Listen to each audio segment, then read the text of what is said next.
Hey friends, Jen Rivas here, your health coach and holistic nutritionist, and we are going to do another live demonstration this Thursday.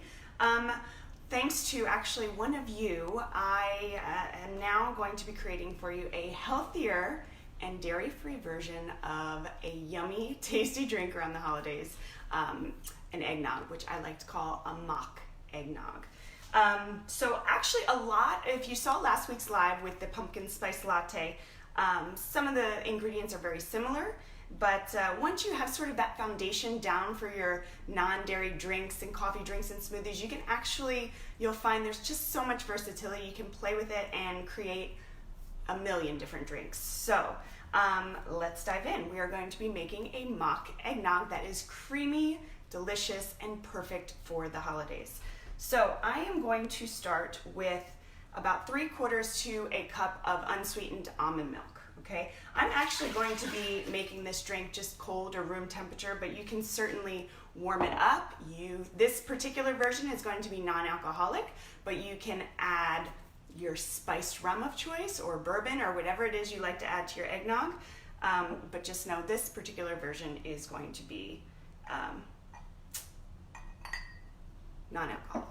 Okay, so to the 3/4 or 1 cup of almond milk, I'm going to add about 2 to 3 tablespoons of coconut milk. Now, if you remember, again, from last week, we filtered off sort of that milk or less dense, less cream of the canned coconut. So I'm actually just going to use that. You can certainly use the full fat coconut cream. It's going to give it much more of a rich, creamy texture. But for right now, since it's the middle of the day and I'm not adding alcohol, I'm just going to go with the coconut milk. So there we go. I'm going to add that in.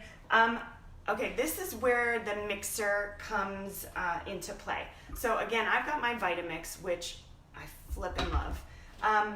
If you do not have a very high power blender, my suggestion for the cashews piece is you're going to want to soak them in boiling water. This is the reason. You will otherwise get these sort of granular little pieces of cashews that just aren't ground up in, say, like a Magic Bullet or a Ninja or maybe your run-of-the-mill blenders. So by soaking the cashews, you're really softening them and allowing the blender to have a lot less work to do. So to that, I'm going to add 2 tablespoons of cashews. Now, if you're curious, these are raw, unsalted cashews. And if you want to know how long to soak them, you could soak them anywhere from 10 to 15 minutes to 3 hours. You know, the longer you soak them, obviously, the softer they're going to be and the more creamy of a texture you'll have in your mock eggnog. And then I'm going to add, again, in my last video, I shared with you about date paste and how I believe it is one of the healthiest sweeteners we can use. I'm going to use the equivalent of about 1 to 2 dates. Again, with the date paste, it's just taking pitted dates, adding a little bit of hot water, blending it till it's like a consistency like such, and you can use it in anything and everything.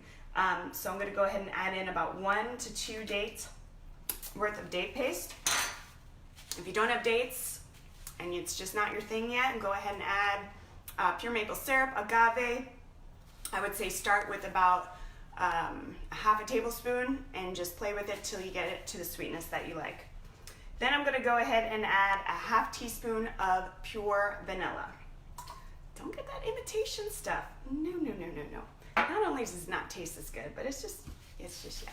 Go ahead and get yourself the pure vanilla extract, or go that extra step and get that vanilla bean. Ooh, that's good. Okay, so we got that. Now, to this I'm going to add a half teaspoon of allspice. And what allspice is basically cinnamon, nutmeg, cloves, and a little bit of pepper. Don't freak out. Don't feel like you need to run to the store because you don't have allspice. If you do not have allspice, simply use some cinnamon. If you have nutmeg, if you have cloves, or all 3, just throw in a couple pinches, about the equivalent of a half a teaspoon. Boop. Ooh, I'm excited for this.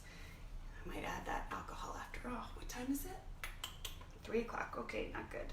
All right, and then of course, as always, I like to add a little pinch of salt to bring out all those beautiful flavors.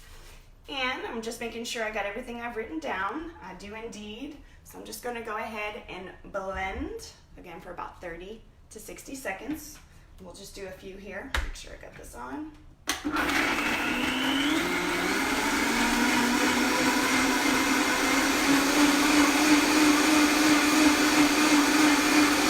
Now for alcohol, if you're going to add alcohol to this, you probably want to just back out some of the almond milk so it doesn't mess with the consistency too much.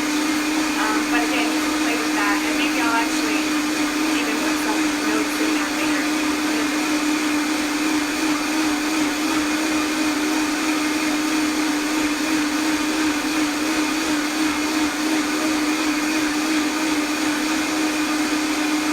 I just want to make sure for this one that the cashews really do have a chance to break down. Again, that's what's really going to give it sort of that mouth feel and that thickness that normal eggnog has.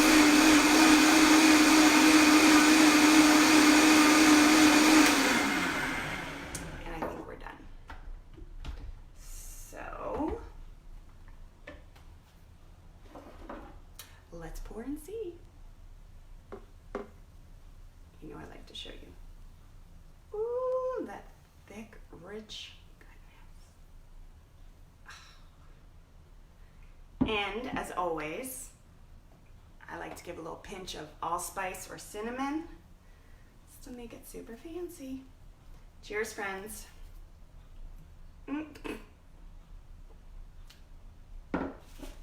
It's really good. Really, really good. It's like dessert.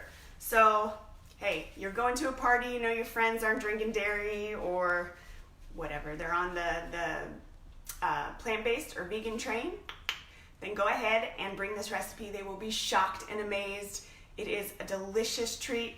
Again, this is something you can give your kids, obviously without the alcohol, and they're gonna love it. Super rich and creamy, and a much healthier, less fattening version of the traditional eggnog.